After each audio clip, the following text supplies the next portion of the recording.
Qui ment? Le diable ment contre Dieu qui ment. Le diable est menteur. Il est quoi? Et il ment depuis le commencement. Donc si toi-même tu mens, tu ressembles à qui? Ça veut dire que lui-même il est ton père. Alors, il dit dans Isaïe 32 également, il dit comment le repos et la sécurité comment pour toujours. Mais aujourd'hui, pourquoi nous ne sommes pas dans le repos? Hein frère? Pourquoi toi tu n'es pas dans le repos? Qui est ton rédempteur? Qui est ton sauveur? Mais pourquoi tu n'es pas dans le repos si l'Éternel est vraiment ton sauveur? Tu t'es posé la question là. Voilà. Donc, l'Éternel te dit quelque chose. Mais toi, tu ne veux pas ça. Mais toi, on te dit dans l'église de Moïse que ma soeur, prends un temps de jeûne. N'est-ce pas? Va à la montagne, va à la colline, bats-toi. Vois ça? Bats-toi, excite l'Éternel à combattre pour toi. Est-ce qu'il y a un verset ici qui dit qu'on doit exciter l'Éternel à combattre? Non. On a seulement dit, celui qui est né de nouveau a déjà engagé l'Éternel en sa faveur. Amen. Alors la seule chose que tu as à faire, la première chose pour engager l'Éternel à combattre pour toi, tu dois naître de nouveau et tu dois éprouver ta nouvelle naissance.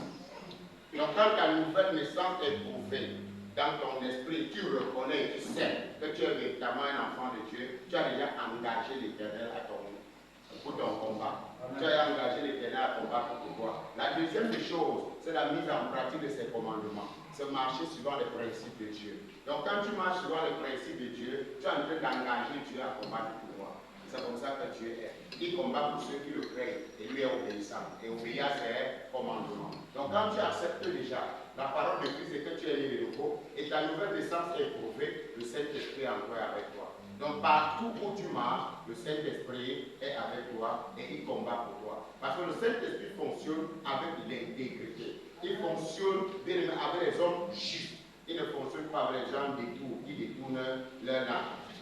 Amen.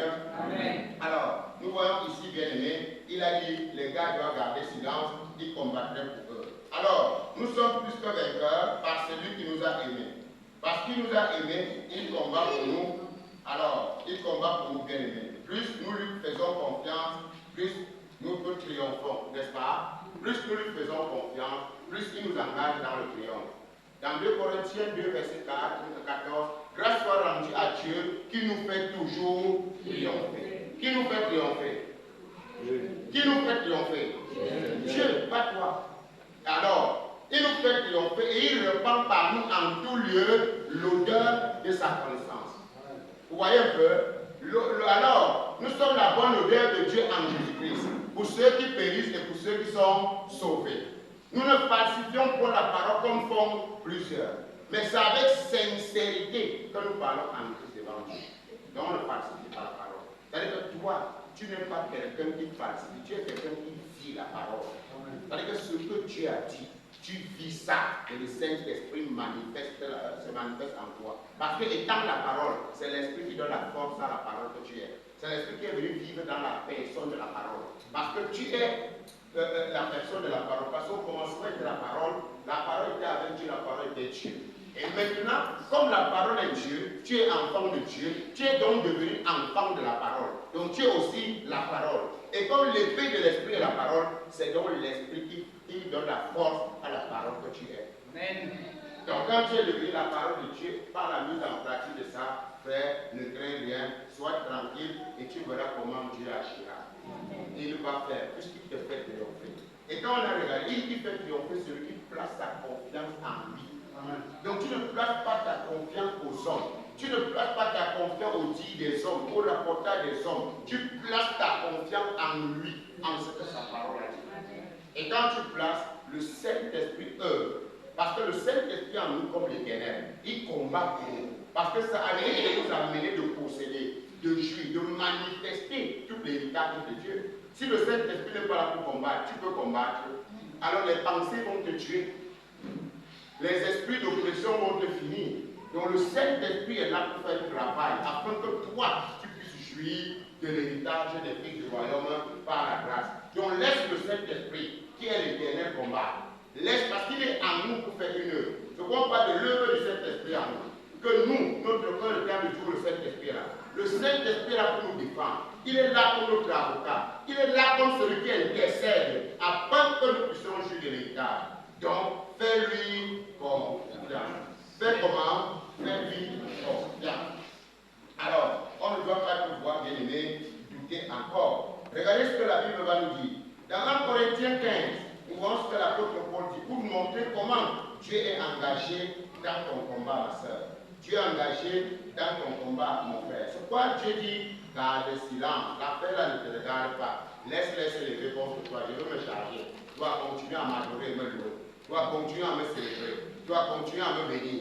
Continuer à faire l'œuvre pour laquelle j'étais à aider. Ces gars-là, ces gens-là, ces ennemis-là, laisse-les. Je veux m'en occuper. Amen. Reste-toi dans le Dieu parce qu'il me donne la victoire. Donc, au nom de Jésus, il te donne la victoire. Par la mort de Jésus, il te donne la victoire sur la sorcellerie. Il te donne la victoire sur les liens. Il te donne la victoire sur le chef. Il te donne la victoire sur le pardon du péché. Sur la rémission par la mort de Jésus. Par son enseignement, il fait disparaître l'existence de tout homme qui t'accusait. Par sa résurrection, il t'introduit dans la divinité divine de Dieu. Il fait de toi associé du genre, héritier, son héritier. Donc tu vois ce que Dieu est en train de faire. Place donc seulement ta confiance en lui, en étant soumis et obéissant. Et tu verras donc comment les choses vont. Mets-toi au travail. Tu es un évangéliste, ouvre toutes les portes. Tire les gens dans les maisons. Sors-les des ténèbres. Arrache-les des pensées criminelles. Arrache-les des coutumes et des traditions. Par la bonne nouvelle de l'évangile. Alors amène-les dans la lumière. Tu es pasteur, exhorte, encourage, fortifie les uns et les autres. Sois toi-même sauvé dans la manière de vivre avant de fortifier les autres. Parce que tu peux plutôt parler aux autres alors que toi-même tu es mort. Amen. Tu peux faire tout le discours de parole aux gens alors que toi-même, quand il faut vivre ça, tu n'es pas là. Amen. Donc le Seigneur est là pour combattre, pour te donner la victoire. Alors, comme le Seigneur combat, fais le travail. Parce que tu ne peux pas combattre et travailler au même moment. Alors, puisque le Seigneur prend le côté du combat, toi, fais quoi? Fais le travail. Puisqu'il dit que, Seigneur, il y a Pharaon derrière. Oh Seigneur, il me poursuit. Oh, les esprits m'empêchent. Il dit, bon, ma fille, tu dis oui, place ta confiance, laisse les esprits. Va, moi je m'en occupe.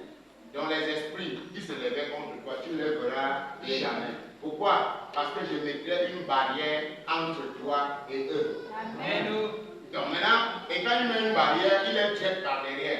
Toi, tu n'es même pas au programme. Alors Jésus a dit, je voyais Satan tomber comment? Comme le ciel. Je voyais. Donc en fait, lui n'était pas dans un combat. Il était assis dans la gloire de son Père et il voyait Satan tomber. Alors, parce qu'il y avait quelqu'un qui livrait bataille pour lui. Amen. Donc tenons ferme tout en sachant qu'il y a la victoire. Soyons tranquilles. Parce que si toi tu t'engages dans un combat, ça veut dire que tu n'as pas encore la connaissance de certaines choses. Et le Saint-Esprit qui est en toi ne pourra pas t'aider à beaucoup de choses. Alors quand Dieu me parle, ne crains rien. Je suis avec toi. Je suis ton Dieu. Je te fortifie. Je fais comment? Je te fortifie. Je viens à ton secours. Ça veut dire que ne crains pas. Ne balade pas les regards inquiets. Ne te demande pas que ça va se passer comment. Parce que en recevant Jésus-Christ, en étant né de nouveau, en devenant un enfant de Dieu, tu as engagé Dieu pour toi. Amen. Donc tu as engagé l'Éternel. Et si l'Éternel est pour toi, hein, frère, si Dieu est pour toi, qui sera contre toi? Alors c'est Dieu qui est pour nous. Et il ne vous inquiétez de rien. Et regardez ce qu'il ajoute en disant. Il dit, bien-aimé, je te fortifie, je viens à ton secours, je te soutiens de ma droite triomphale. Et c'est ce qu'il a dit dans 2 Corinthiens 2, verset 14. Grâce soit rendue à quoi? À Dieu, qui nous fait toujours triompher. Parce qu'il avait promis, et c'est une vérité. Alors aujourd'hui, nous n'avons pas besoin de nous déranger. Il dit, voici, ils seront confondus, ils seront couverts de honte. Tous ceux qui sont irrités contre toi, ils seront réduits à rien et ils périront ceux qui disputent contre toi. Tu les chercheras et tu ne les trouveras plus. Amen. Donc l'Éternel te garantit que ceux-là qui te feront querelle, qui discutaient contre toi. Tu vas même les chercher, tu ne les verras même jamais. Puisque l'Éternel va prendre soin de les faire disparaître. Il va prendre soin de les écarter sur ton chemin. Amen. Regardez bien aimé, ce que le Seigneur va encore nous dire ici. Nous allons voir quelque chose de très important. Dans Isaïe 51, le Seigneur va nous donner une parole qui va vous réjouir le cœur et vous allez garder et marcher. Quand vous recevez les paroles, marchez avec ça. Dans Isaïe 51, verset 7, le Seigneur dit, écoutez-moi, vous qui connaissez la justice. Est-ce que vous connaissez la justice? Qui est Christ? Celui qui n'avait pas commis de péché, Dieu l'a fait devenir quoi? Péché. Afin que nous devenions en lui quoi? Justice de Dieu. Donc notre justice c'est le Christ. Amen. Nous sommes en Christ. Donc nous qui connaissons le Christ, peuple qui a ma loi dans vos cœurs, dans ton cœur, ne craignez pas l'opprobre des hommes et ne tremblez pas devant leurs outrages, car la teigne les dévorera comme un vêtement et la gerce les rongera comme de la laine. Ma justice durera éternellement et mon salut s'étendra d'âge en âge. Vous voyez ce que l'Éternel nous dit. Les outrages des hommes ne vont pas créer ça. Amen. Donc ne vous inquiétez pas de ça, ce que les hommes vont dire et ce qu'ils ne vont pas dire. Parce que le salut de Dieu demeure éternel et ça part d'âge en âge. Alors, regardons le verset bien aimé pour clôturer notre exhortation de ce matin.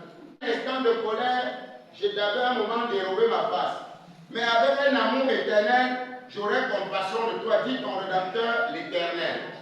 Dans un amour comment? Éternel. J'aurai compassion de toi. Il n'a pas dit que sa compassion aurait des limites.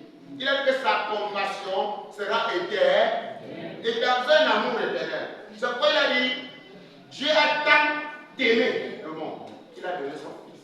Afin que quiconque croit en lui le Christ ait la vie éternelle. C'est ce que Dieu avait déjà prévu. Et il dit que petits enfants, je vous ai dit ceci pour que vous ne péchez pas. Même si quelqu'un a péché, vous avez un avocat auprès de Jésus-Christ le juste. N'est-ce pas? Il a expié nos péchés. Il est lui-même victime expiatoire. Il a expié non seulement nos péchés, mais pour ceux du monde entier. C'est-à-dire que cette promesse de Dieu s'était accomplie en nous. Et il dit quelque chose. Il dit quoi ici? Je jure. Et quelqu'un vient te dire, un prophète vient te dire, l'Éternel m'a révélé que tu seras frappé, que tu vas mourir, c'est ça?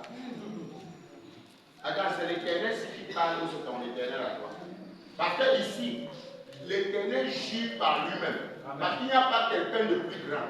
Dieu dit que si quelque chose t'arrive en cette saison, ça serait par ta propre faute, pas par lui. Que lui ne pourra pas te détruire. Mais que toi-même, tu pourras te détruire toi-même. Par ta propre bouche là, tu vas te détruire. Tu te feras du mal. Que la mort viendra du fruit de ta peau et de tes lèvres. Donc c'est toi-même qui engageras la vie sur toi, ou tu engageras la mort sur toi par les paroles qui sortiront de ta bouche. Donc tu ne pourras plus engager l'Éternel, parce que lui il enlève sa tête dedans. C'est l'Éternel qui parle ici. Il dit mon amour ne s'éloignera pas. Alors maintenant, qui s'éloigne de son amour maintenant? Qui s'éloigne de son amour?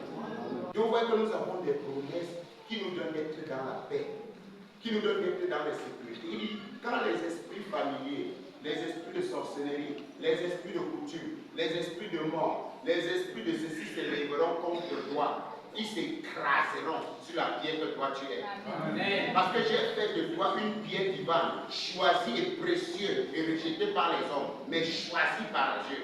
Amen. Donc par Jésus-Christ, tu es devenu une pierre vivante. Aucun esprit, soi-disant esprit sortant des ténèbres, aucune flèche, soi-disant sortie des enfers, ne pourra t'atteindre. Et personne ne pourra dire, bien-aimé, que non, telle chose va t'arriver ou telle chose va t'arriver, parce que ta vie est cachée avec Christ en Dieu. Amen. Et il déclare, il dit ceux-là qui feront des implications contre toi, que si tu ne meurs pas, ils ne vivront pas, mourront ceux-là. Amen. Donc, si quelqu'un dit que tant que le mal ne t'arrive pas, il ne va pas respirer, il dit que le mal là lui arrivera. Amen. Si quelqu'un programme que tant que tu ne meurs pas, il ne va pas respirer, c'est lui qui va mourir. Amen. C'est ce que tu as en train de dire. Et c'est ce que l'apôtre Paul, il y a 40 personnes qui s'étaient arrivées, ils ont fait les implications contre Paul. Ils ont dit que si Paul ne meurt pas, il ne mange plus. Les gars sont morts. Parce que Paul ne devait pas mourir. Et c'est pourquoi il m'a dit que mais, si l'on s'attroupe contre moi, il n'est pour rien. Mais tous ceux qui s'attrouperont contre moi tomberont au-devant de moi. Amen. Attends, tu veux que je croie à qui? On doit croire à qui? Attends, frère, toi tu crois à qui? Tu crois à ce que Dieu dit ou tu crois à ce que les hommes ont dit? Tu vois, par exemple, quelqu'un, quand tu es faible dans la foi, vraiment, papa, il faut être prudent. On peut vraiment, on ne sait pas. Les gens là, quelque chose peut t'arriver. Comment tu peux dire ça? Comment toi tu peux dire ça, frère? Tu es sérieux là? Hein? Il dit quoi? Il dit, tu seras affermi par la justice, à l'abri de toute oppression. Tu n'auras rien à craindre, car la terreur sera bannie, et elle ne t'atteindra plus. Si l'on s'attroupe contre toi, je n'y serai pour rien. Mais ceux qui s'attrouperaient, et ceux qui t'attaqueraient, et ceux qui s'attrouperaient contre toi, tomberaient devant toi. Qui a dit ça? Alors quand vous attroupez contre moi, je me réjouis de ma victoire. Parce que le Seigneur a dit, et je vais croire à la parole du Seigneur et non à votre parole. Parce que la parole a dit que si les gens s'attroupent, donc Dieu ne peut pas aller organiser les gens pour parler contre moi. Dieu dit que si les gens s'attroupent pour parler contre toi, si les esprits de sorcellerie, de la famille charnelle, si les malédictions ancestrales, parentales, générationnelles et tout ça, si les sorciers s'attroupent pour se lever contre toi, pour te maudire, Dieu dit qu'il n'est pour rien. Mais que comme ils s'attroupent ça là, quand ils se lèveront pour vouloir exécuter leur plan, ils s'écraseront devant toi. De tes yeux seulement, tu regarderas et tu verras la rétribution des méchants. Maintenant, toi, tu comprends des promesses puissantes comme ça. Toi aussi, tu commences à trembler. Au nom de Jésus, je brise le pouvoir de l'ennemi. Est-ce que Jésus a dit que c'est toi qui allais briser le pouvoir? Jamais. Pourquoi toi, tu fais les contre-prières? C'est-à-dire que toi, tu luttes contre Jésus. Il dit maintenant, toute arme forgée contre toi sera sans effet. Il n'a pas dit toute arme lancée contre moi. Ça voudrait dire que même si tu es en train de faire tes calebasse de sorcellerie quelque part, ça ne va même pas quitter là-bas. Ça sera détruit à cet endroit. Amen. Vous comprenez un peu? Donc quelqu'un reste au village, il dit que bon, vous voyez vraiment le résident, il croit quoi? Hein? Je tords sa tête, je pique ses pieds. Il dit que ça ne va même pas arriver, ça va se détruire que là-bas. Et quand il a fait, il dit que je pique ses pieds, lui-même sent comment ses pieds lui font mal. Amen. Parce que c'est lui qui sera en train de piquer. Maintenant je connais la vérité là. Comment tu veux que je me ligue contre Satan alors que Dieu est contre lui? Il dit ici, l'Éternel, ton sauveur, ton rédacteur, le puissant de Jacob. Amen. Donc maintenant, toi, tu n'as pas ce genre de connaissance. Oh, tu as une amie, quand il y a un esprit de sorcellerie derrière toi, et on fait comment? Non, il te faut une délivrance. Et on fait comment pour se délivrer? Bon, apporte, il te faut une bouteille d'huile. Le vin de quoi là? Le sel rouge. Ceci là. Peut-être il y a les œufs dedans. Bon. Et après, il mélange ça. Il mélange les actes de marabout. Il va derrière. Hein? Le bain spirituel. Frère, toi, il y a quoi de spirituel, c'est que tu vois pas. Attends, on appelle ça spirituel. Moi-même, on dit bien que c'est les choses que l'œil, l'oreille n'a point, ils sont pas montés au cœur. Mais quand il a dit que lui, tu n'as pas entendu. Et quand tu as acheté, tu n'as pas vu. Et il te dit que c'est spirituel comment? Le big c'est spirituel, on ne voit pas. Alors, maintenant, il te dit, va derrière, tu te laves en disant, je lave les malchances, je lave les chèques, je lave le célibat. Frère, on ne peut laver ni les chèques. Si tu veux moissonner, va aussi dans ton champ de maïs. Dis que je lave le champ. Je lave. Et là, la semence sort, je vois. La seule chose à faire, c'est aller faire quoi? Et il dit que spirituel. Alors que Dieu dit, le butin des puissants sera enlevé, que ceux qui se levaient contre toi sera brisé. Je ferai manger à tes oppresseurs leur propre chair. Ils se livreront dans leur sang. C'est Dieu qui a dit. Amen. Et Dieu dit maintenant, dans Hébreux 10, verset 19, ainsi donc, nous avons au moyen du sang de Jésus libre accès au sanctuaire. Amen. Maintenant, toi tu me dis que je bois le sang. Non, le sang humain est petit. Je bois le vrai sang. C'est le sang de Jésus. Amen. Je suis de la haute secte. Amen. Et regardez, à chaque fois que vous pouvez réellement être en Christ, quelqu'un va avoir une vision sur vous que vous allez entrer dans une secte. Mais oui, effectivement, vous allez entrer dans où? La secte de Nazareth. Amen. Et ce n'est pas frère. Beaucoup de personnes ne peuvent entrer dans ce secteur. Parce que pour entrer dans la secte de Christ, il faut que toi tu meurs. Amen. Tu as vu que quelqu'un a le pouvoir sans tuer son enfant. Alors pour toi, si tu veux entrer dans la secte de Christ, meurs quand tu as la chair. Tu dois être rendu vivant quand tu as l'esprit. Et le sang de Jésus